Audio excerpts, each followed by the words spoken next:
So hello my dear all, CBT first RRB का exam आपका बहुत बेहतरीन गया होगा। और इसी के साथ अब हम बहुत बेहतरीन तैयारी करने वाले हैं सीबीटी 2 की। ठीक है, तो आज से ये सर्विंग का फर्स्ट लेक्चर स्टार्ट हो रहा है, जो आपकी प्रैक्टिस को इतनी शानदार करने वाला है। जितने भी क्वेश्चंस आपके सामने आएंगे एग्जाम में, वो सारे ऐसे लगेंगे जैसे कि एग्जाम में बैठने से पहले सब आपको सर ने बता रखे हैं, वैसा आपको फील होगा। ठीक है, तो जल्दी से इस सेशन को शेयर कर दीजिए। ठीक है, 101 को शेयर करने पर सिलेक्शन जल्दी मिलेगा। ठीक है, हाँ। और अपना ऑडियो वीडियो एक बार चेक कर लेते हैं। Very good afternoon, very good afternoon.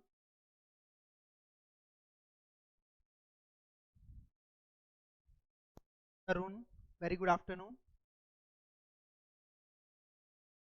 हाँ जी, तो अपने स्टार्ट करते हैं आज के सेशन को। शायद ऑडियो वीडियो बिल्कुल क्लियर है। बेहतरीन।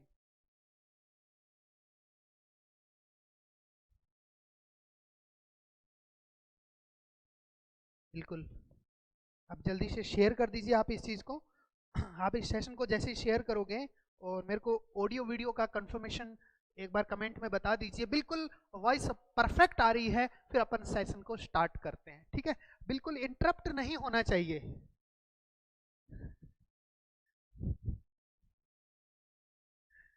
हाँ, तरुण कह रहा है सर आप क्या लग रहे हो, वीक से लग रहे हो। ये वीक नहीं है, ज़्यादा मोटा हो गया मैं। ठीक है, हाँ। तो ये अपना प्रयास बैच है, बैच का नाम प्रयास है और 2.0 प्रयास बैच, जिसमें सर्वेइंग का पहला लेक्चर आज से स्टार्ट होगा। सर्वेइंग का पहला लेक्चर यानी कि 20 दिसंबर। ये क्लास आपकी डेली रहने वाली है। टाइम आपको ध्यान रहेगा, टाइम आपका 2 बजे, दोपहर के 2 बजे आपको ये क्लास लाइव रहेगी। ठीक है, इसके साथ आज से ही आपको ट्रांसपोर्टेशन की क्लास भी लाइव रहेगी। ठीक है, हाँ जी।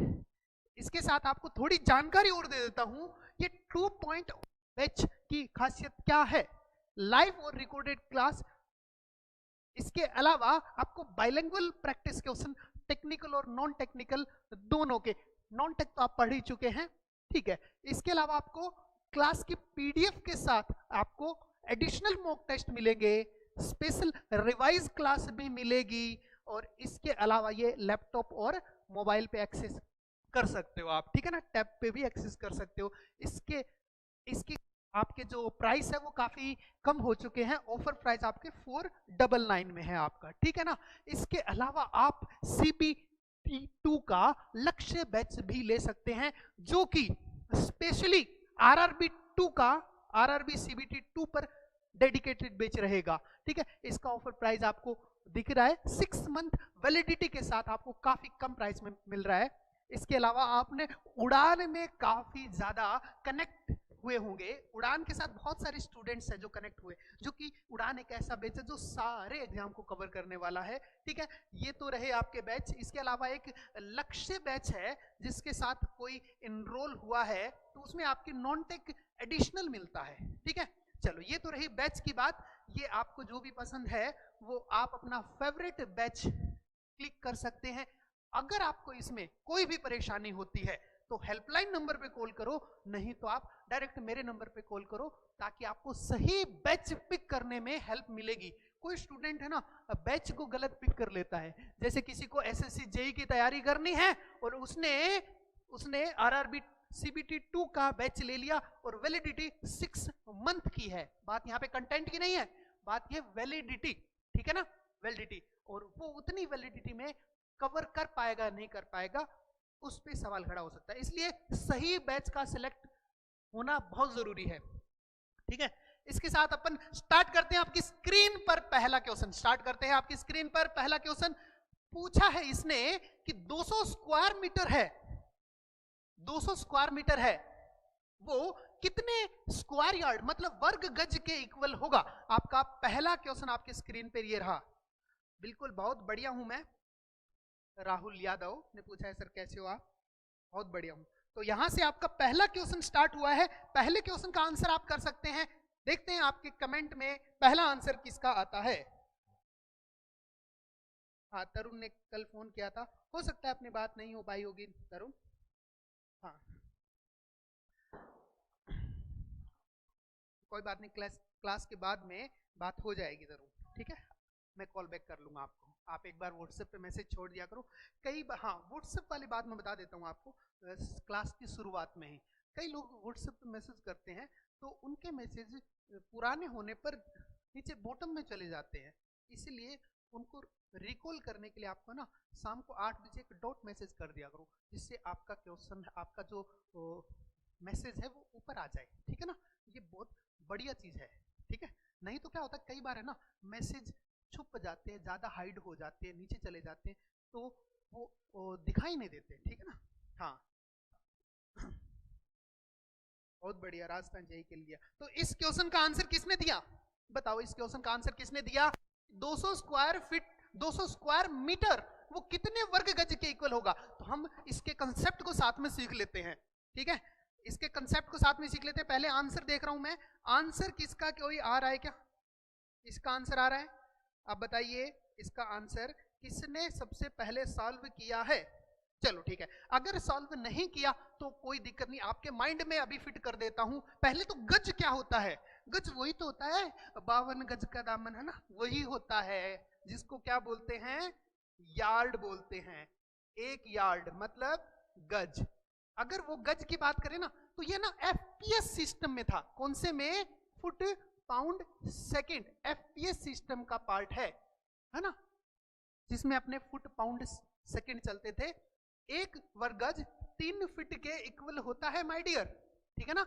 एक गज, सॉरी, और एक वर्ग गज स्क्वायर यार्ड है, वो आपके 9 स्क्वायर फीट के इक्वल होता है। ये तो मैंने अमूमन बता दिया। अब इसको मीटर के साथ कनेक्ट करते हैं। क्यों कनेक्ट करते हैं और क्यों जरूरी है ये क्वेश्चन, क्यों इंपॉर्टेंट क्यों है ये बता देता हूं आपके लिए। हम जो पढ़ रहे हैं और जो हम साइट पर अप्लाई करने जा रहे हैं वो मीटर एमएम से होगा, ठीक है। लेकिन यही बात हम अपने से पहले वाली और उससे पहले वाली जनरेशन के साथ अगर हम प्रैक्टिकली डिस्कस करना चाहते हैं तो वो कंफर्ट नहीं है इसमें। वो कंफर्ट किस में है? वो वर्ग गज, गज में, बीघा, एकड़ में, इसमें वो कंफर्टेबल है। तो इसलिए हम इन दोनों यूनिट्स को हम एक साथ अटैच करके पढ़ रहे हैं, इसीलिए बहुत ज्यादा इंपॉर्टेंट क्वेश्चन है, ठीक है। ओके ओके, क्योंकि आप साइट पे काम करोगे तो कितने गज का प्लॉट है ये बात जरूर होगी। तो मैं आपको बता देता हूं, एक जो मीटर होता है उसके अंदर 1.094 गज होते हैं। हिंदी में लिख देता हूं, गज होते हैं। अब मैं इसको, अपने काम की बात यहां पर है, अगर मैं इसको 1 मीटर स्क्वायर की बात करूं तो इसका मीटर स्क्वायर कर दो, इसका मीटर स्क्वायर कर दो, और इसका मीटर स्क्वायर बन जाता है आपके 1.196 वर्ग गज, वर्ग गज बन जाता है। अब आपको ये याद करना है, ठीक है ना। क्या याद करना आपको? 1 मीटर स्क्वायर, 1 मीटर स्क्वायर कितने वर्ग गज के बराबर होगा, ये आपको याद करना है। याद हो गया क्या? 1.196 याद हो गया? एक बार याद करो, 1.196 कितना स्क्वायर यार्ड। अब आपको पूछा है, वो बता दो, आपको क्या पूछा है? आपको पूछा है 200, आपको क्या पूछा है? 200, इसका 200 गुना कर दो, है ना। तो अपना जो आंसर कैलकुलेट करेंगे, अपना क्या पूछा है? 200, तो इसको 200 से मीटर स्क्वायर मल्टीप्लाई कर दो, 1.196 इंटू 200, ठीक है ना। हाँ जी, 100 गुना कर दिया तो कितना हो गया? 119.6, और यहीं पर डबल कर दो, डबल कर दो तो क्या हो जाएगा? आंसर आ गया आपका, बिल्कुल, हाँ आपका आंसर आ गया। अप्रोक्सीमेट 239 के लगभग है, तो मैं इसको 240 वर्ग गज लिख रहा हूं। अब बताओ, कमेंट में बताओ मुझे, ये क्वेश्चन, ऐसा क्वेश्चन अब दोबारा आ गया आपके सामने, कर दोगे क्या? आग लगा दोगे क्या इस क्वेश्चन को? बताओ मुझे, ये सॉल्यूशन है इसका। मैं कंसेप्ट के साथ हर क्वेश्चन कराने वाला हूं, हर क्वेश्चन कंसेप्ट के साथ, और आपको यहां पर डिफरेंट क्वेश्चन मिलेंगे और हर सीरीज में मैं थोड़े से लेवल को डिफरेंट करके लाता हूं, क्योंकि टाइम के अकॉर्डिंग क्वेश्चन कैसे आने चाहिए वो अपडेट करना आपको बहुत जरूरी है। ठीक है, आपको क्लियर है ये? अगर आपको क्लियर है तो कमेंट में दिख जाना चाहिए। आपको क्लियर है तो कमेंट में क्या दिख रहा है? मुझे कुछ लाल लाल दिख रहा है कमेंट में। हाँ जी, हाँ जी। तो आपने क्या याद किया इसमें? अब भी माइंड में फिट कर लो। क्या याद किया आपने? आपने क्या किया? सर 1 मीटर स्क्वायर में 1.196 वर्ग गज होते हैं। ये हमारे माइंड में फिट आ चुका है। क्यों आ चुका है फिट? क्योंकि ये क्वेश्चन आएगा, ये क्वेश्चन आएगा। This is a connectivity between metre and yard. FPS system है वो, उसको आपने एमके सिस्टम के साथ कनेक्ट कर दिया है, इसलिए ये जरूरी है। तो आपको याद हो गया? याद हो गया। चलो आगे चलते हैं नेक्स्ट क्वेश्चन की तरफ। नेक्स्ट क्वेश्चन आपका ये क्या है? Survey which carried out to depict mountains, valley, river, forest, other details of a country are known as. एक सर्वे जिसके अंदर माउंटेन है, वैलीज है, रिवर है, फॉरेस्ट है और कंट्री की बहुत सारी डिटेल्स है, वो सर्वे कौन सा होता है? बहुत ही शानदार क्वेश्चन। और है ना, बिना देखे टिक कर दो, बिना देखे टिक कर दो। आंसर क्या है? आंसर क्या है? बिना देखे टिक कर दो माय डियर।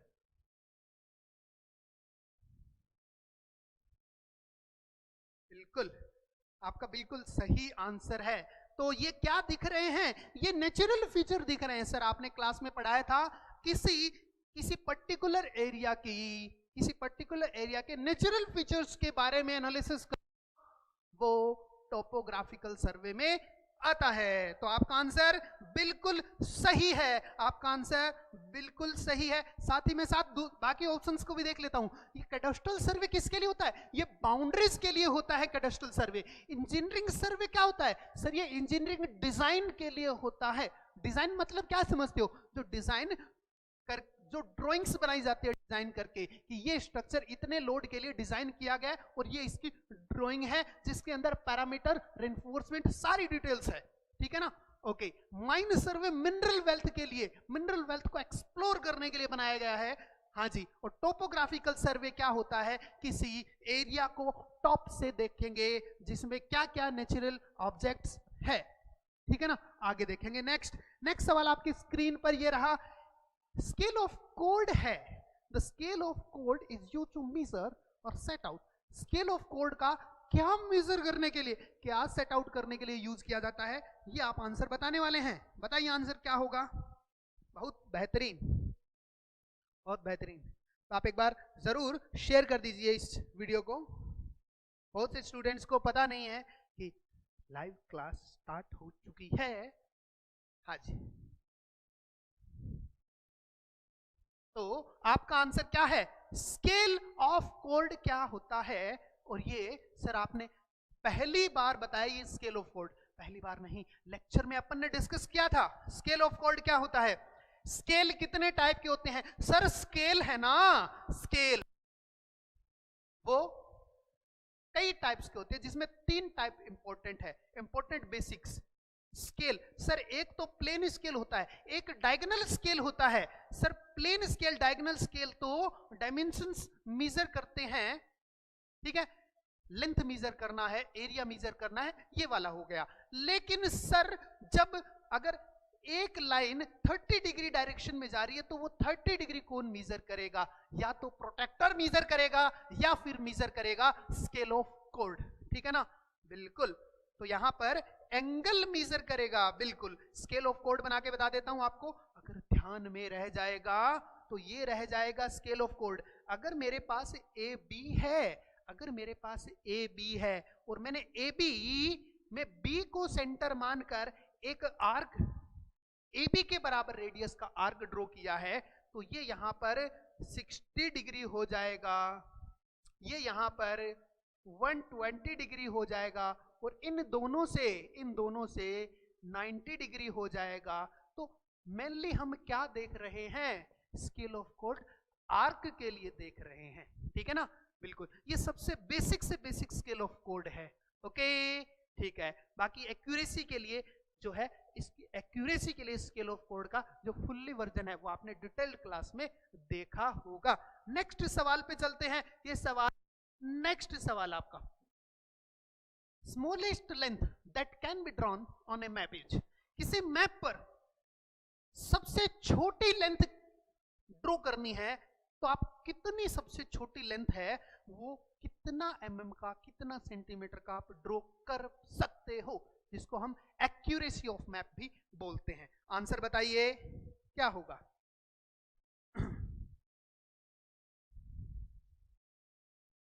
आंसर बता दीजिए, आंसर बता दीजिए क्या होगा। किसी पेपर पर जब आप प्लॉट करने लगते हैं ना, किसी पेपर पर जब आप प्लॉट करने लगते हैं तो 1 mm का 1/4 हिस्सा छोटे से छोटा प्लॉट कर सकते हो, इससे छोटा आप प्लॉट कर ही नहीं पाओगे। 1 mm का चौथा हिस्सा मतलब क्या हो गया, 1 mm का चौथा हिस्सा 1/4 mm, ये क्या होता है, ये होता है list count of map, map का लिस्ट काउंट। इसका मतलब सर आप इसको ऐसे कह सकते हो क्या, 0.25 mm। बिल्कुल सर, आप मैप को तो सेंटीमीटर में लिखते हो, सर कैसे लिखते हो सेंटीमीटर में, 1 centimetre equal to s distance, ऐसे लिखते हो सर आप, s डिस्टेंस मीटर। तो आप इसको सेंटीमीटर के अकॉर्डिंग बता दो, तो मैं सेंटीमीटर के अकॉर्डिंग इसको लिख देता हूं। जो ऑप्शन में आपको मिल जाए उस पर क्लिक कर देना, कर दो क्लिक, कर दो क्लिक, कर दो क्लिक। आंसर बताओ, आंसर बताओ क्या है आंसर। 0.25 सर, हाँ थ्योरी भी कर रहे हैं, शॉर्ट में थ्योरी भी कर रहे हैं। चलो आगे चले, इसका आंसर हम ए टिक कर रहे हैं। शायद आपने टिक कर दिया इसका आंसर ए, क्या मैंने सही टिक किया है?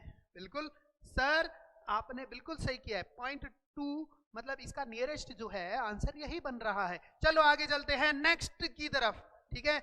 नेक्स्ट नेक्स्ट क्वेश्चन आपका ये, the systematic error which persist and have regular effect in performance of a operation are due to, कौन सी है जो सिस्टमैटिक एरर है, कौन सी सिस्टमैटिक एरर है जो रेगुलर इफेक्ट डाल रही है?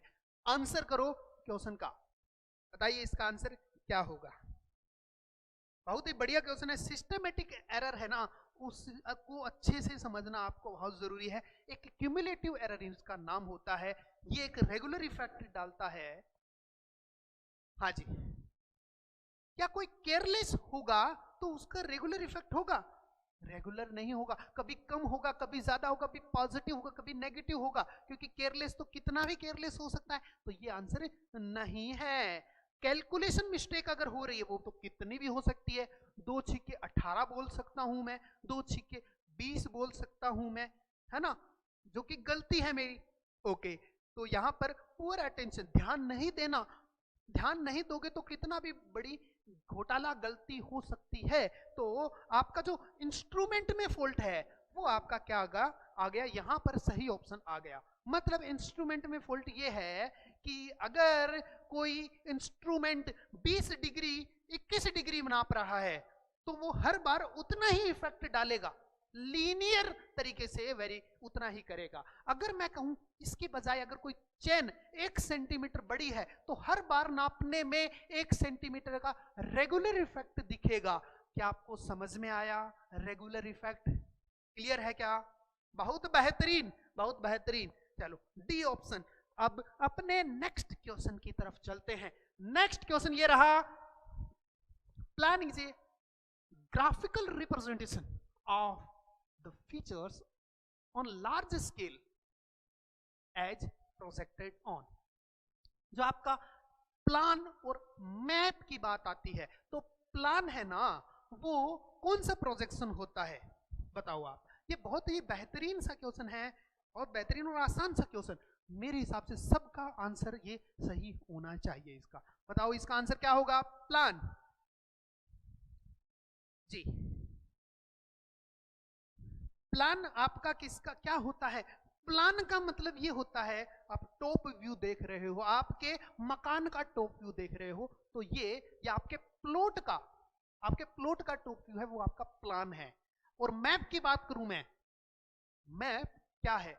आपका मकान, आपके पड़ोसी का मकान, उसके पड़ोसन का मकान और उसके पड़ोसी का मकान, ये बहुत सारे ग्रुप वाले हो जाते हैं ना, तो ग्रुप वाले को हम उसको मैप बोल देते हैं, ठीक है ना। पड़ोसन आना जरूरी है, ओके। तो यहाँ पर ये हम ऊपर से देख रहे हैं तो हॉरिजॉन्टल प्रोजेक्शन है, हॉरिजॉन्टल प्लेन पे बना रहे हैं। समझ में आ गया, समझ में आ गया। तो आपका आंसर क्या हो गया, ये आपका आंसर ये हो गया कि सर मैप में क्या है, सर मैप में पड़ोसी आना चाहिए, ठीक है ना। मैप मैप ठीक है ना, ध्यान रखना। हाँ, लास्ट में पड़ोसी आता है मैप में, MAP, मैप, समझ गए ना। बिना पड़ोसी के मैप नहीं बनेगा, बिना पड़ोसी, सभी पड़ोसी को हटा दो, खुद हो ना तो खुद प्लान हो। समझ में आ गया ना, हाँ बिल्कुल सादे हो। चलो ठीक है, नेक्स्ट क्वेश्चन की तरफ चलते हैं। नेक्स्ट क्वेश्चन, एक स्क्वायर मीटर है ना, एक स्क्वायर मीटर वो कितने हेक्टेयर होता है। देखो बहुत ही आसान सी बात है, ये हेक्टेयर है ना, ये इसी फैमिली का मेंबर है हेक्टेयर। जैसे जैसे गज है ना, वो फुट वाली फैमिली का मेंबर है FPS का, तो ये आपके हेक्टेयर है, वो MKS या SI सिस्टम का पार्ट है। आपको पता है कितना होता है हेक्टेयर, एक जो हेक्टेयर होता है ना, वो ऐसे कह दो कि 100 मीटर बाई 100 मीटर होता है। अब आपको समझ में आ गया कि सर 10,000 मीटर स्क्वायर को आपने एक हेक्टेयर बोल दिया। अब सर आपको आपने बोल दिया ना, तो मेरा आंसर आ गया कि क्या आपका आंसर आ गया है, बताओ क्या आपका आंसर आ गया है। हाँ, क्या आपका आंसर आ गया, देखते हैं आपका आंसर में पूछा क्या है।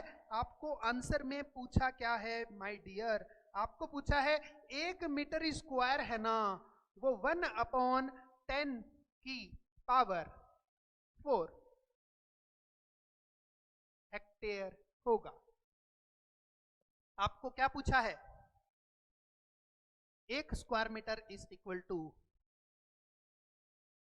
किमी। क्या आपको ऑप्शन में कुछ दे रखा है, क्या आपको ऑप्शन में दे रखा है, 1 स्क्वायर किलोमीटर दे रखा है सर, किलोमीटर दे रखा है, तो किलोमीटर के बारे में आप बात कर लो। क्या दे रखा है, किलोमीटर, ठीक है ना। हाँ, तो किलोमीटर क्या होता है, 1 स्क्वायर किलोमीटर। अब बताओ आंसर क्या है। सर आंसर ये तो नहीं है, आप आंसर बताओ, 1 स्क्वायर किलोमीटर क्या होगा आंसर।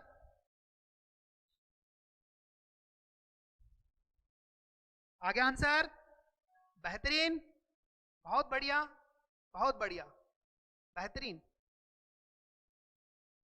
जिसको समझ में नहीं आया पूछ लो। फिर आगे बढ़ते हैं, फिर आगे बढ़ते हैं।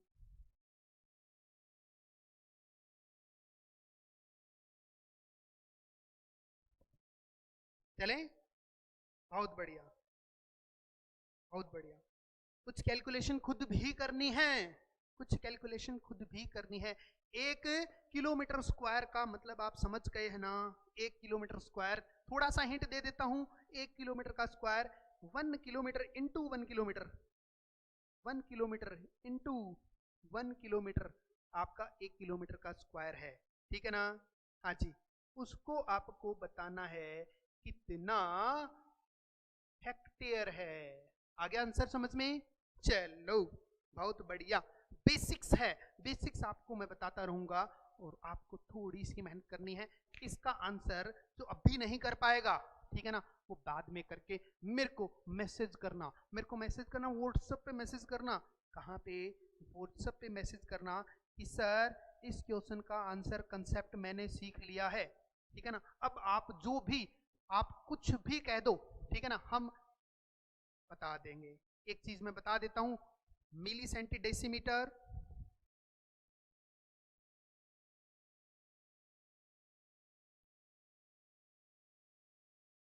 डेका हेक्टो किलोमीटर, ये बता देता हूं मैं, ताकि आपको यहां पर आने के लिए डिवाइड करना होगा। क्या करना होगा, डिवाइड 10 बेस पावर 3, और ऊपर यहां जाने के लिए आपको मल्टीप्लाई 10 बेस पावर, सॉरी 3 नहीं, n करना होगा। जैसे मैं बता देता हूं, किलोमीटर, मीटर, 1 2 3 1000 मीटर हो गया, ठीक है ना। चलो आगे बढ़े, आगे बढ़े, कर लोगे, बहुत बढ़िया। नेक्स्ट की तरफ चले अपने। बताओ आंसर आपको करना है, which survey pacing is use for measuring the distance. कौन पेसिंग, पेसिंग का मतलब क्या होता है? कदम चाल। पेसिंग का मतलब क्या होता है? कदम चाल। कौन से सर्वे में कदम चाल है वो मेजरमेंट में यूज की जाती है? तो आप बताओ तो सही, कौन से सर्वे में, कौन से सर्वे में पेसिंग यूज की जाती है? कदम चाल। अब आप कहोगे सर मेरे पास फीता है तो मैं कदम चाल क्यों करूंगा? बहुत बेहतरीन, यही तो सोचना था। अगर हमारे पास फीता नहीं है तो हम किससे नापेंगे? भाई कदमों से नापेंगे। और कदमों वाला जो काम होगा आपका एक रफ काम होगा, ठीक है ना, जिसका एक नाम होता है रिकॉन्सेंस, ठीक है ना। मतलब अमूमन काम कर लिया आपने, रफली काम कर लिया, तो रफली काम कर लिया क्योंकि इस चीज को हम बोलते हैं रफली, रफ वर्क। समझ गए? समझ गए? बेहतरीन, बहुत बेहतरीन। अब लोकेशन बतानी है तो आपको क्या होगा?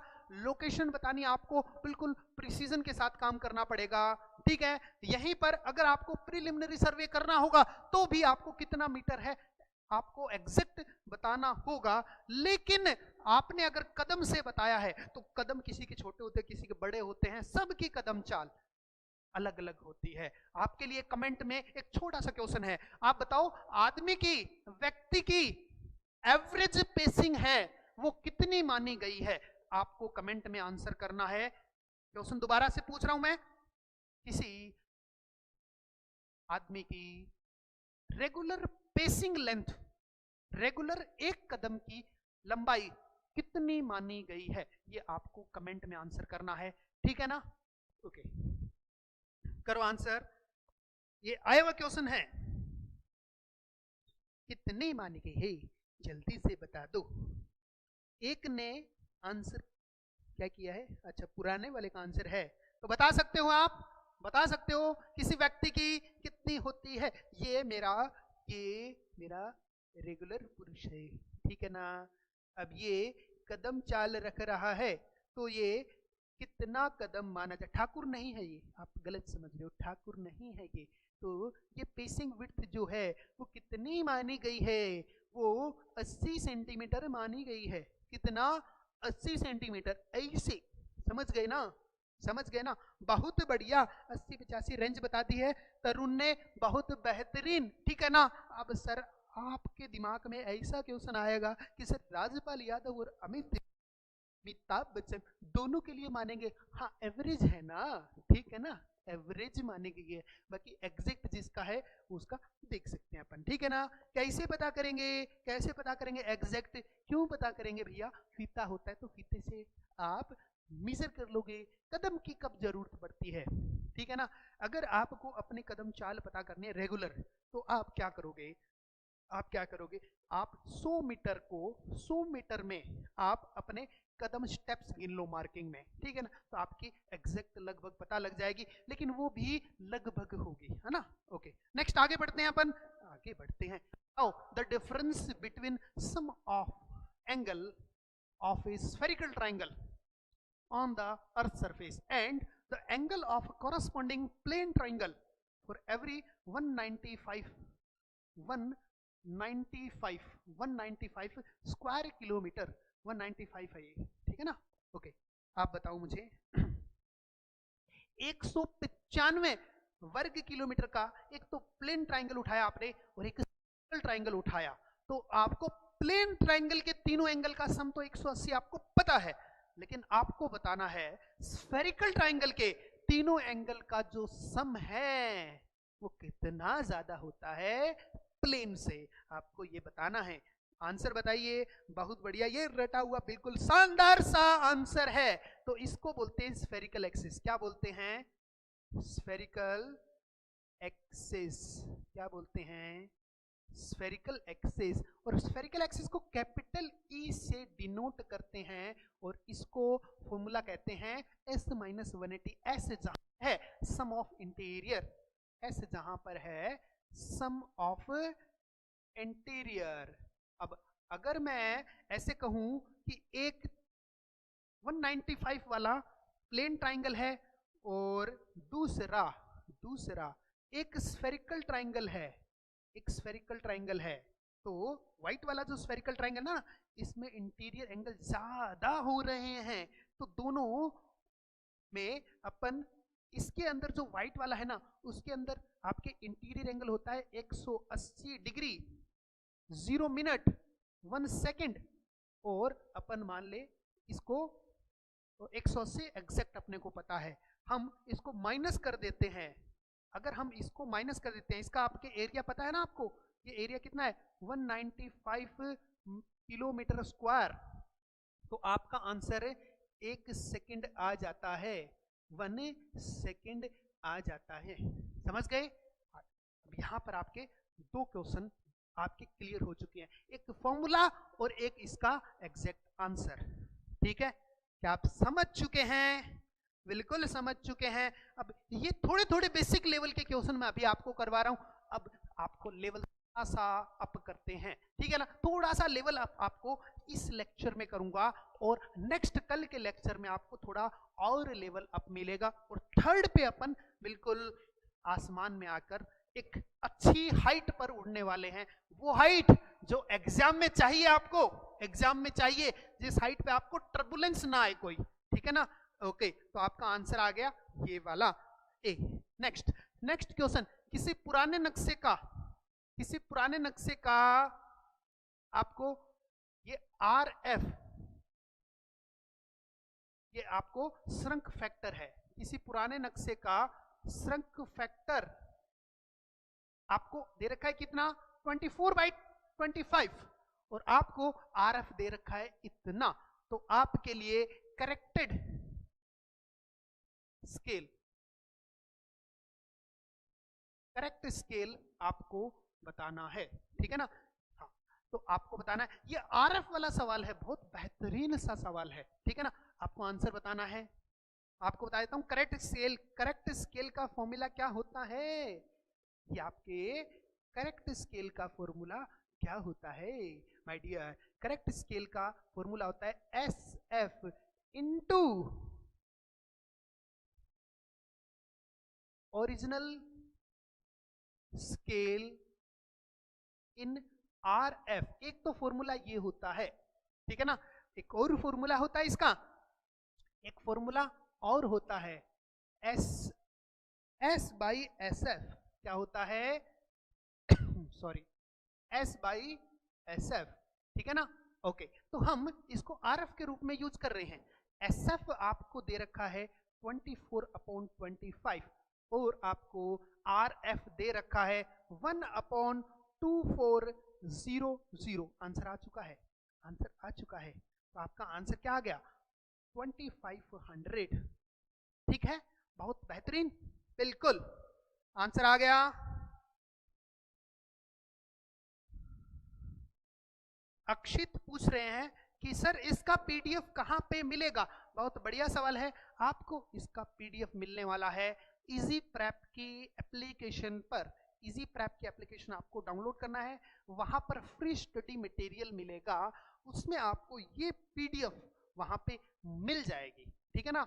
हाँ, तो ये PDF आपको सॉल्व करना है, लेकिन एक है ना, आपको गलती जो होती है आपसे, वो मैं बता देता हूं। आपको वो PDF बिना आंसर के अगर मिल जाए ना, तो आपके लिए वो वर्क करेगा, लेकिन अगर मैं ऐसी ही PDF आपको डाल दूंगा, ऐसे ही सॉल्यूशन लगाए हुए, तो आप इसको केवल अखबार की तरह पढ़ लोगे, ठीक है ना, और आपके दिमाग में एक वहम हो जाएगा, हाँ मुझे ये सवाल आता है। तो मैं कोशिश करूंगा कि ये PDF दोनों फॉर्म में डाल दूं, आपको विदाउट आंसर टिक किए हुए, विदाउट सॉल्यूशन वाला, और एक ओनली क्वेश्चंस वाला, ठीक है ना। इससे आपको ट्राई कौन सा करना है, आपको विदाउट आंसर वाला टिक करना है, और उसमें आप देखोगे तो आपको अपने आप पता लग जाएगा कि आपकी गलती कहां पर हो रही है, ठीक है ना। उसको दोबारा से सॉल्यूशन देखना है, सॉल्यूशन उसी का देखना है जहां पे आप अटकोगे, ठीक है ना, अखबार की तरह नहीं पढ़ना, समझ गए। हाँ जी, good afternoon Animesh. Next question ये है, which one of the following scale is smallest. अरे बच्चों वाला क्वेश्चन है सर, ये बच्चों वाला क्वेश्चन हमसे मत पूछो। अरे तुम बच्चे ही तो हो, इसीलिए पूछ रहा हूँ, ठीक है ना। फिर तुम थोड़ी देर में एक लेक्चर के बाद बड़े हो जाओगे तो बड़े वाला बाज वाला सवाल पूछूंगा, अभी चिड़िया हो तुम, ठीक है। सवाल बताओ। हाँ, आंसर क्या होगा कि सर बड़ा स्केल क्या होता है, सर लार्ज स्केल क्या होता है और स्मॉल स्केल क्या होता है। तो ये स्केल की बात आती है, और जिसकी ग्राउंड की लेंथ, जो ग्राउंड लेंथ है, अगर आपको छोटा मिलता है तो वो स्मॉल लार्ज स्केल होगा, और ग्राउंड की लेंथ अगर आपको लार्ज मिलता है तो वो आपका स्मॉल स्केल होगा। तो ये थोड़ा सा उल्टा पुल्टा सवाल याद रखना है, ठीक है ना। अब उल्टा पुल्टा कर दो, उल्टा पुल्टा कर दो।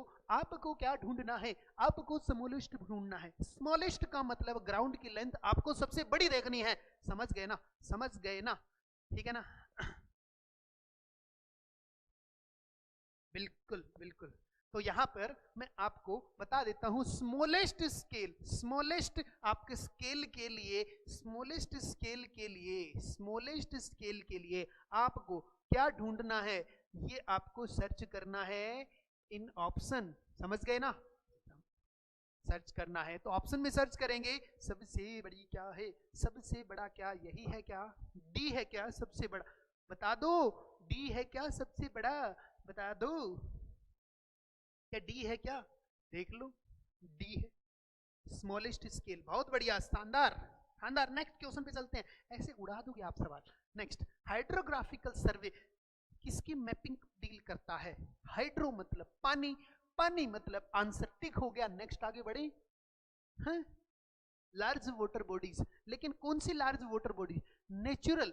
सर मैं तालाब को लिख दूं क्या, नहीं तालाब नहीं, तालाब को मैं अनिमेश को कहूंगा अरे डुबकी मार बता दे, तो उसने ऐसी डुबकी मारी कि सर यहां तक डूब रहा हूं, अच्छा तो पता लग गया ना, ठीक है। और उसने डुबकी मारी और अनिमेश बाहर नहीं आया तो भी पता लग गया कि ये अनिमेश की हाइट से ज्यादा गहरा है। तो अनिमेश को शहीद किए बिना और शहीद करने पर भी हम पता कर लेंगे, ठीक है ना। हाँ, लेकिन बचाया जा सकता है क्योंकि भावी जेई है ये, ठीक है ना। ओके, तो हम अनिमेश को कहेंगे ऐसे ही मीजर करवा लो, तो वो मीजर करवा लेगा किसी तैराक से। लेकिन जब बड़ा लार्ज लार्ज वाटर बॉडीज होएगा ना, तब हम उसका सर्वे करवाएंगे, नहीं तो हम वैसे ही अमूमन पता कर लेंगे, ठीक है ना। और दूसरा, नेचुरल होना चाहिए। अगर डैम होगा, डैम तो सर लार्ज है, हाँ डैम तो लार्ज है, लेकिन डैम को डिजाइन किया गया है, नेचुरल नहीं है, और जिसको डिजाइन किया है उसकी तो डायमेंशन गहराई सब पता है ना। हाँ, तो आपका हाइड्रोग्राफिकल सर्वे किसको डील करता है, लार्ज नेचुरल वाटर बॉडीज को डील करता है, पूरा याद रखना, लार्ज वाटर बॉडीज, लेकिन नेचुरल होना जरूरी है, समझ गए ना। हाँ, कई बार ऑप्शन में है ना, ऑप्शन में उलझा देंगे आपको, ऑप्शन में उलझा देंगे कि इनमें से हाइड्रोग्राफिक सर्वे किसके लिए डील करेगा, ठीक है ना। ऑप्शन ए कह देगा रिवर, ऑप्शन बी कह देगा पॉन्ड, ऑप्शन सी कह देगा डैम, और ऑप्शन डी कह देगा सरकारी ऑप्शन, ऑल ऑफ दी अबो। अब सरकारी ऑप्शन पर हमारा जन्मसिद्ध अधिकार है, और ये अधिकार एग्जामिनर अच्छे से जानता है, ठीक है ना। तो आप इसमें फंस जाओगे, सर लगा दो चौथा ऑप्शन, ठीक है ना। तो आपको बताना है हाइड्रोग्राफिकल सर्वे किसको डील करेगा, ऑप्शन में बताओ, जल्दी से बता दो। सर बैक वाला क्वेश्चन से डी कैसे होगा, सी होगा ना सर। राहुल ने पूछा बैक वाला क्वेश्चन डी कैसे होगा, सी होगा। चलो राहुल, मैं आपको ये बता देता हूं, 1 इज इक्वल टू 1 सेंटीमीटर टिक कर देता हूं मैं, ठीक है ना, 20,000 सेंटीमीटर। इसको कह दो 1 centimetre is equal to 200 metre. अब बताओ 200 मीटर से बड़ा 1 किलोमीटर हुआ ना, तो जो लार्ज डिस्टेंस, सबसे बड़ी लार्ज डिस्टेंस है डी, वही सबसे स्मॉल स्केल है, समझ गए क्या। किसने पूछा है, हाँ जी बिल्कुल तरुण, आपकी बात भी पहुंचा दी जाएगी, और मान लो पहुंच गई है, ठीक है ना। ओके, हाँ, और राहुल क्लियर है क्या, राहुल आगे बढ़े। राहुल यादव, आपको क्लियर है? हाँ जी। इसका आंसर क्या बताया? इसका ऑप्शन क्या बताया? इसका ऑप्शन क्या बताया?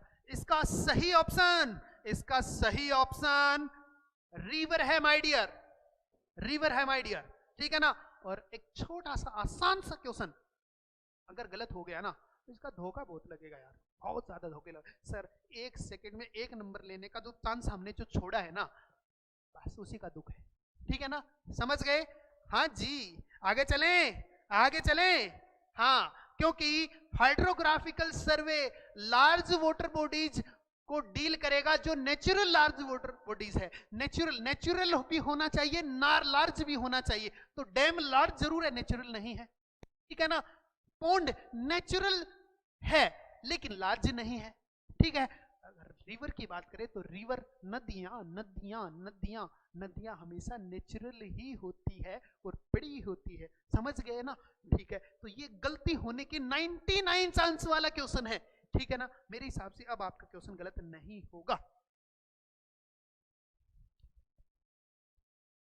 केदार वर्मा कह रहा है सर नमस्ते सर, कॉल कर रहा था सर, बिजी था। हाँ मैं बिजी हूं थोड़ा सा, लेकिन आप मैसेज छोड़ देना, ठीक है।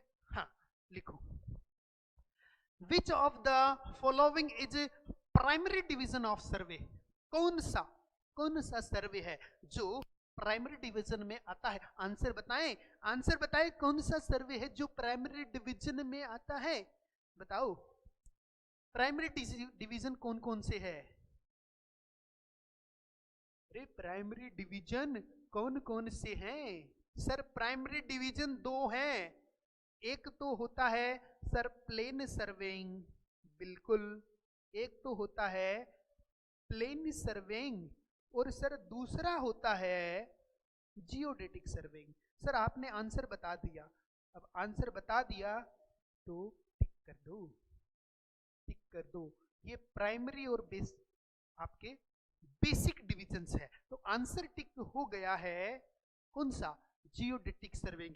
सर इसमें आपने वो भी टिक कर सकते हो ना, हाइड्रोलॉजिकल चेन सर्वे टिक कर सकते हो क्या? माइनस सर्वे टिक कर सकते हो? नहीं, प्राइमरी 2 है, बाकी इसके क्लासिफिकेशन के पार्ट है, समझ गए? और क्लासिफिकेशन भी 4 क्लासिफिकेशन है, सर्वे फील्ड के अकॉर्डिंग, ऑब्जेक्ट के अकॉर्डिंग, इंस्ट्रूमेंट के अकॉर्डिंग और मेथड के अकॉर्डिंग, 4 इसके क्लासिफिकेशन है। तो ये बेसिक आपको याद रखना है, याद रह जाएगा, बहुत बढ़िया, सबका क्वेश्चन सही है ये। अब आप तो उस क्वेश्चन पे आओ, the scale having same RF but graduated to read different unit. एक स्केल है जिसमें आरएफ सेम रहता है लेकिन ग्रेजुएशन की जो यूनिट है ना वो अलग होती है। बताओ इसका आंसर क्या होता है? और ये आपने यूज किया है, हिंट दे देता हूं, ये आपने यूज किया हुआ है। सर कब यूज किया है? हमने तो यूज नहीं किया, फिर आपने यूज किया होगा। अरे आपने ही यूज किया है। ये आपका वो 15 सेंटीमीटर का स्केल है, ये आपका 15 सेंटीमीटर का जो स्केल है, जिसके एक तरफ सेंटीमीटर होता है और दूसरी तरफ इंच होता है, दूसरी तरफ क्या होता है? इंच। और इसको बोलते हैं कंपैरेटिव स्केल। इसको क्या बोलते हैं? Comparative scale. आरएफ क्या सेम हो सकता है सर? हाँ बिल्कुल हो सकता है आरएफ। देखो मैंने एक स्केल लिया जिसमें मैंने लिखा 1 इंच बराबर 20 फीट के इक्वल है, ठीक है ना। एक तो मैंने इसको ऐसे लिख दिया, ओके। अब इसको आरएफ बनाओ, इसका आरएफ बनाओ, तो आरएफ क्या हो गया? 1 inch upon 20 into 12 inch. RF में यूनिट कैंसिल करना होता है, इसीलिए ये आ गया आरएफ, ठीक है। अब ये स्केल नंबर 1 है और अब मैं स्केल नंबर 2 की बात करता हूं। स्केल नंबर 2 कह रहा है 1 सेंटीमीटर इक्वल टू 2.40 मीटर। अब ये दोनों स्केल अलग अलग है लेकिन दोनों का आरएफ सेम है।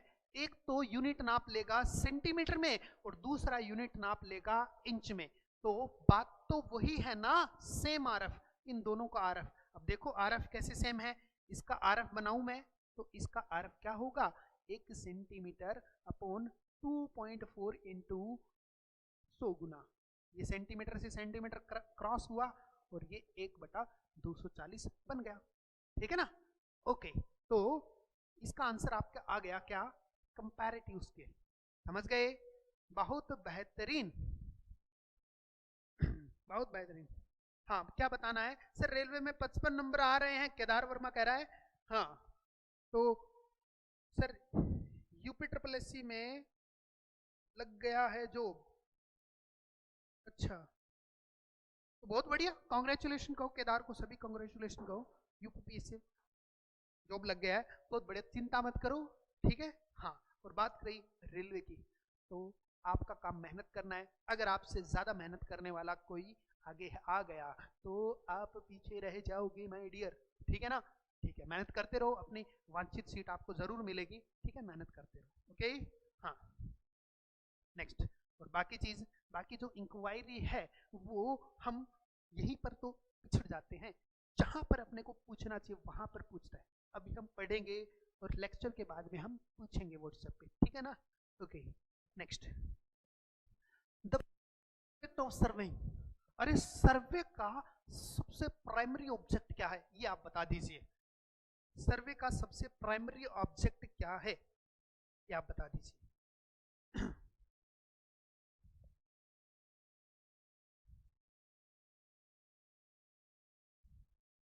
सर्वे का प्राइमरी ऑब्जेक्ट क्या है, अब भाई सर्वे किसी ऑब्जेक्ट की लोकेशन बताने के लिए यूज करेंगे, और लोकेशन कहां होगी सर, वो 200 मीटर दूर है पॉइंट, वो इतनी दिशा में है, तो आपको सबसे जरूरी चीज क्या होगी, सबसे जरूरी चीज क्या होगी, डिस्टेंस सबसे जरूरी चीज होगी, ठीक है ना। क्या जरूरी होगी, सबसे ज्यादा क्या जरूरी होगा, सबसे ज्यादा जरूरी। अब प्लान और मैप की बात वो एरिया से रिलेटेड आ जाती है, लेकिन आपको अगर पॉइंट की बात करें तो वहां पर प्लान और मैप छोड़ दो, प्लान और मैप छोड़ दो, पॉइंट की लोकेशन बतानी है, तो उससे सबसे पहली जो चीज है वो दूरी है, ठीक है ना, दूरी। अब जैसे मैंने कह दिया कि फला पी पॉइंट है, वो कितनी दूर है, तो आपने कह दिया वो ए और बी के रिस्पेक्ट में देखें तो ए से वो 5 मीटर पर है और बी से वो 6 मीटर पर है, तो सबसे बेसिक से बेसिक क्या जरूरत है सर्वे की, सबसे बेसिक से बेसिक है आपको डिस्टेंस मेजरमेंट, सबसे एसेंशियल बन जाता है। तो आप आंसर बताएं, आपका आंसर क्या हो गया,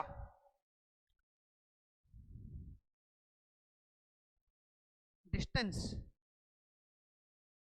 डिस्टेंस मेजर करना, मैप बाद की बात है माय डियर, मैप बाद की बात है, ठीक है ना। बहुत सारी बाउंड्री जब आ जाएगी तो बाउंड्री से कवर्ड एरिया है वो प्लान और मैप में आएगा, समझ गए, समझ गए, समझ गए, समझ गए, ओके, ठीक है। नेक्स्ट आगे चलें, यहां पर आपको दिक्कत आ सकती है, तो बी इसका सही आंसर होगा, मिलता जुलता लग रहा है आपको map, okay okay. Next, working from whole to part is done in serving to order to ensure that, इस ऑर्डर को इंश्योर करने के लिए, किसको इंश्योर करने के लिए आपने ये principle working from whole to part use करना है, ये आप बता दीजिए। बहुत ही सामान्य क्वेश्चन है, बहुत ही सामान्य क्वेश्चन है, आज की क्लास में मैंने बहुत सामान्य क्वेश्चन रखे हैं ताकि मैं नेक्स्ट आपका जान सकूं कितना लेवल अप करना है नेक्स्ट क्लास में, और नेक्स्ट क्लास में आज के अकॉर्डिंग लेवल करूंगा। अगर आज वाला बहुत बेहतरीन हुआ तो मैं कल के बजाय परसों थोड़ा सा लेवल अप कर दूंगा, ठीक है ना। स्टूडेंट्स को समझ के ही, आपकी प्रिपरेशन को समझ के ही लेवल अप करना, सही टाइम पे लेवल अप करना जरूरी होता है, ठीक है ना।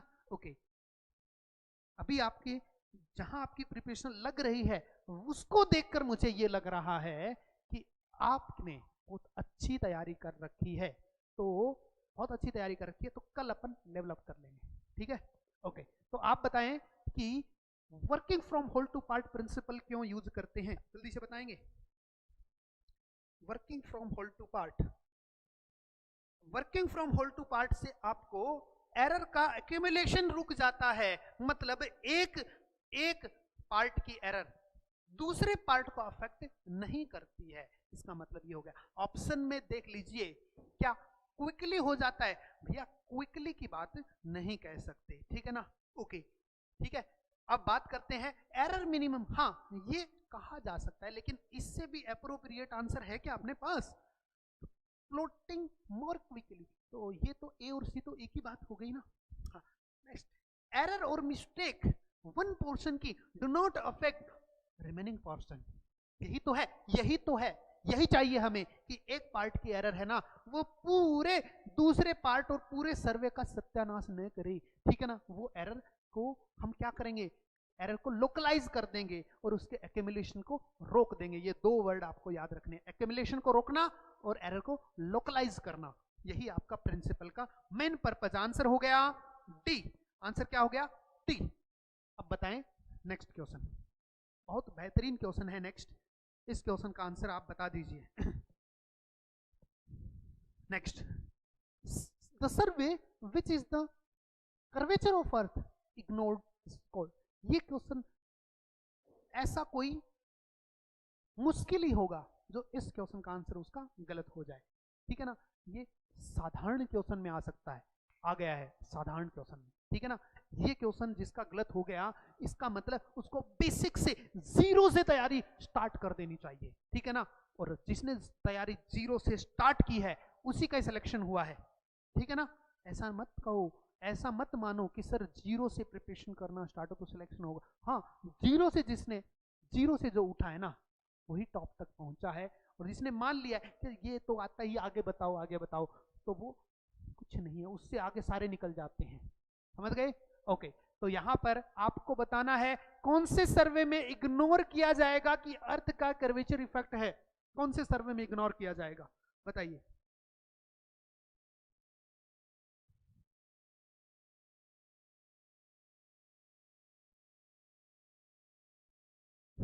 कोई बात नहीं, राहुल कह रहा है कोई बात नहीं, आंसर बता दीजिए।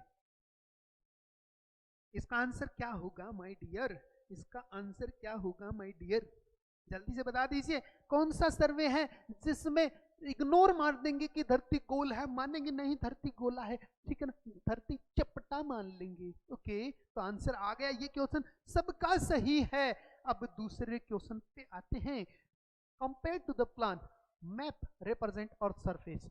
अब ये चीज है ना, ये चीज हम डिस्कस कर चुके हैं, ये डिस्कस कर चुके हैं, अभी डिस्कस किया। बताओ आंसर, बताओ आंसर, बताओ क्या होगा?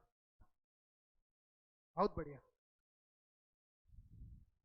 As compare to the plan, map represent और सरफेस ऑफ। मैप क्या रिप्रेजेंट करेगा प्लान की बजाय? प्लान के कंपेयर में मैप क्या रिप्रेजेंट करेगा? आपको ये आंसर बताना है।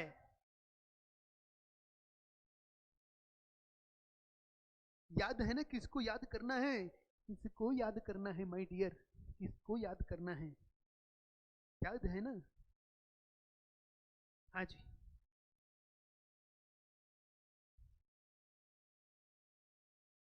बहुत बढ़िया, बहुत बढ़िया। तो अनिमेश ने बहुत शानदार आंसर किया है, बहुत शानदार आंसर। और किसी का आंसर क्या है अभी देख लेते हैं। बहुत शानदार और बहुत ही गलत जवाब, बहुत ही गलत जवाब। देखो, मैंने कहा है ये आपका मकान है, तो ये क्या हो गया? ये प्लान हो गया। और ये आपका मकान है, आपके पड़ोसी का मकान है, उसके पड़ोसी का मकान है, प्लॉट है, और उसके भी पड़ोसी का, उसके भी पड़ोसी का, और एक पड़ोसन होना जरूरी है, ठीक है ना? हाँ जी। अब इनका जो ग्रुप है, इनका जो ग्रुप है वो हमारा क्या होगा? इनका जो ग्रुप है वो लार्ज टेरिटरी कवर करेगा क्या? तो ये पूरा, ये पूरा क्या है? ये मैप है माय डियर। क्या है? ये मैप है माय डियर। और ये क्या है? प्लान है। तो किसने एरिया ज्यादा कवर किया है? समझ गए क्या? समझ गए? नहीं? हाँ, इतना लाजवाब गलत आंसर नहीं करना है, ठीक है ना अनिमेश? तो क्या बराबर, बराबर टेरिटरी कवर करेगा? नहीं जी, बराबर तो है ही नहीं। बराबर है, तो दोनों को एक ही बोल देते हम। छोटा टेरिटरी करेगा मैप, नहीं बड़ा टेरिटरी करेगा, बहुत मच स्मॉलर नहीं। तो आपका जो आंसर है वो क्या होगा, बड़ा एरिया कवर करेगा। क्या आप समझ चुके हो? बेहतरीन, बहुत बेहतरीन, बहुत बेहतरीन, बहुत बढ़िया, बहुत बढ़िया। अब बताओ नेक्स्ट क्वेश्चन, नेक्स्ट क्वेश्चन बताओ। नेक्स्ट क्वेश्चन आपका ब्लैंक है, are use for determine the natural feature. अरे ये क्वेश्चन तो सर मैंने करवा दिया, बस लैंग्वेज तो चेंज की है। नेचुरल फीचर, नेचुरल फीचर कौन कवर करेगा? अरे नेचुरल फीचर कौन कवर करेगा? कौन करेगा? टोपोग्राफी। बच्चों वाले सवाल है, बच्चों वाले सवाल है, ठीक है ना? हाँ, अब बताओ वर्नियर का लिस्ट काउंट क्या होता है? वर्नियर का लिस्ट काउंट, ठीक है? हाँ जी, वर्नियर का लिस्ट। ये आपका अंतिम क्वेश्चन है माय डियर, ये अंतिम क्वेश्चन आपका। वर्नियर का लिस्ट काउंट बता दीजिए, वर्नियर का लिस्ट काउंट क्या होता है? आंसर बता दीजिए, लिस्ट काउंट ऑफ वर्नियर क्या होता है? क्या आपने सवाल किया है? S/N होता है। अब आपका आंसर आ गया, 1 division of main scale divide by number of division on vernier. हो गया? क्या होता है? 1 division on main scale, sorry, upon number of divisions on vernier plate. अब आपका जो आंसर है आप इसमें से टिक कर दोगे, आपका आंसर इसमें से टिक हो जाएगा। बिल्कुल बिल्कुल। 1 डिवीजन ऑफ प्राइमरी, प्राइमरी का मतलब main, total number of vernier. तो आपका आंसर बी हुआ या सी हुआ? प्राइमरी का मतलब मेन होता है, ठीक है? ओके, तो मेन स्केल का एक डिवीजन डिवाइड किया है total number of division vernier. बी आपको ज्यादा सही लग रहा है, ये 1 डिवीजन वर्नियर का डिवाइड कर रहा है प्राइमरी के नंबर, तो ये सी ऑप्शन आपका उल्टा है, तो आपके बी ऑप्शन आपका हो गया, ठीक है? ओके, समझ चुके हैं? बहुत बेहतरीन, ठीक है। तो ये आपका फर्स्ट लेवल था, ये आपका फर्स्ट लेवल था, इसमें एक और क्वेश्चन है नॉर्मल सा है, ठीक है ना? हाँ, आपको साथ ही साथ आंसर करना है। और आपको बता देता हूं, ये आपका फर्स्ट लेक्चर था, फर्स्ट बेसिक लेवल था। कल से हम लेवल अप करेंगे, कल से लेवल अप करेंगे, और परसों, परसों क्या होगा? परसों आपकी उड़ान उपयोग पर होगी, आपकी उड़ान बाज की उड़ान होगी, ठीक है ना? बिल्कुल। तो बेसिक से बाज को भी उड़ने के लिए, आज को भी उड़ने के लिए वो धरती से ही उड़ान भरता है, तब जाके ऊपर बेसिक लेवल से ऊपर आता है, ठीक है ना? ओके, तो हम बेसिक लेवल कंप्लीट कर चुके हैं, कल और फिर परसों बाज की उड़ान भरेंगे। तो मिलते हैं नेक्स्ट क्लास में। और इसका आंसर आपको पता है कि जियोडेटिक सर्वे कौन करता है? जियोडेटिक सर्वे नहीं करता हूं, तुम करते हो? नहीं, सर्वे ऑफ इंडिया करता है। कौन करता है? सर्वे ऑफ इंडिया, ठीक है ना? और सर्वे ऑफ इंडिया वाला ग्रेट ट्रिग्नोमेट्रिक सर्वे डिपार्टमेंट, ठीक है ना? Great trigonometry. तो इस, ठीक है, ठीक है ना? आपको आंसर मिल गया, ठीक है? कल अपन इसी वक्त मिलने वाले हैं, ठीक है? All the best for your preparation. सबके साथ आना है, सबके साथ आना है, शेयर कर देना है, आपकी प्रिपरेशन में जी जान डाल के बहुत बेहतरीन तरीके से आपके एग्जाम को निकलवाने वाले हैं। बने रहिए लाइव 2 बजे, ठीक है ना? ऑल द बेस्ट, कल मिलते हैं।